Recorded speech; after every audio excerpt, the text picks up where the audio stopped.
जय श्री राधे कृष्णा। ओम कुकरेजा चैनल पर आपका हार्दिक स्वागत है। हरि अनंत हरि कथा अनंता में आज सुनिए गोवर्धन पूजा कथा। हमारे देश में दिवाली के उत्सव में एक सबसे खास पर्व होता है गोवर्धन का। इस दिन मुख्य रूप से गोबर से बने गोवर्धन पर्वत की पूजा की जाती है और घर की समृद्धि का आशीष मांगा जाता है। ऐसी मान्यता है कि गोबर से बना पर्वत घर की सभी समस्याओं का निवारण करता है और सुख समृद्धि का प्रतीक होता है।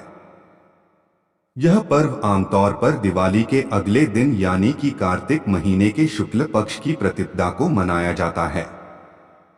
गोवर्धन पूजा की कथा। गोवर्धन पूजा की पौराणिक कथा के अनुसार द्वापर युग में एक बार देवराज इंद्र को अपने ऊपर अभिमान हो गया था।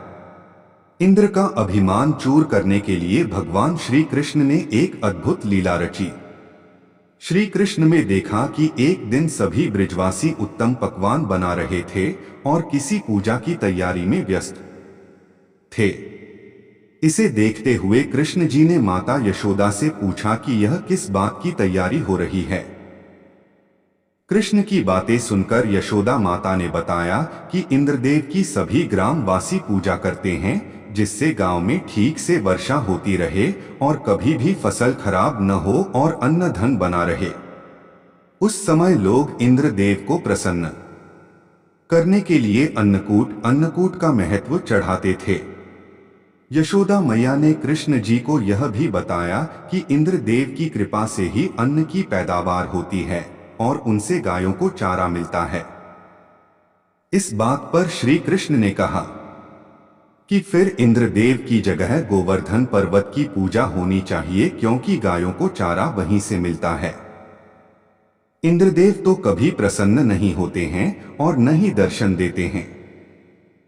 इस बात पर ब्रिज के लोग इंद्रदेव की जगह गोवर्धन पर्वत की पूजा करने लगे।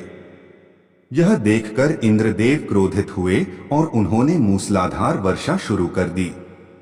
इंद्रदेव ने इतनी वर्षा की कि उससे ब्रजवासियों को फसल के साथ काफी नुकसान हो गया।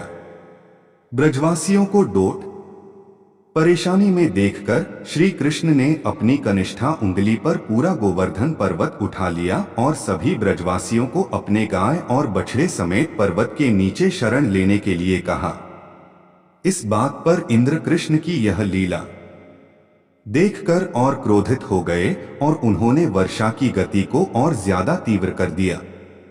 तब श्री कृष्ण ने सुदर्शन चक्र से कहा कि आप पर्वत के ऊपर विराजमान होकर वर्षा की गति को नियंत्रित करें और शेषनाग से कहा मेड़ बनाकर पानी को पर्वत की ओर आने से रोकें। इंद्र लगातार 7 दिन तक वर्षा करते रहे। तब ब्रह्मा जी ने इंद्र से कहा कि श्री कृष्ण भगवान विष्णु के अवतार हैं और उन्हें कृष्ण जी की पूजा की सलाह दी।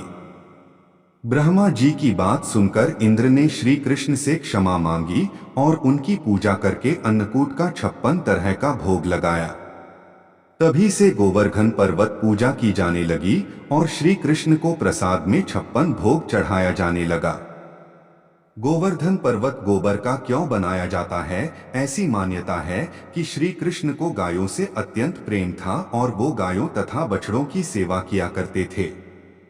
यह भी माना जाता है कि गाय का गोबर अत्यंत पवित्र होता है, इसलिए इसी से गोवर्धन पर्वत बनाना और इसका पूजन करना फलदायी माना जाता है। इस दिन गोबर से गोवर्धन पर्वत की आकृति बनाई जाती है और इसके चारों कोनों में करवा की सींकें लगाई जाती हैं। इसके भीतर कई अन्य आकृतियां भी बनाई जाती हैं और इसकी पूजा की जाती है। गोवर्धन के दिन गाय की पूजा का महत्व ऐसा माना जाता है कि इस दिन जो भी गोवर्धन की इस कथा का पाठ करता है और श्रद्धा पूर्वक गाय के गोबर से बने पर्वत की पूजा करता है, उसकी सभी मनोकामनाओं की पूर्ति होती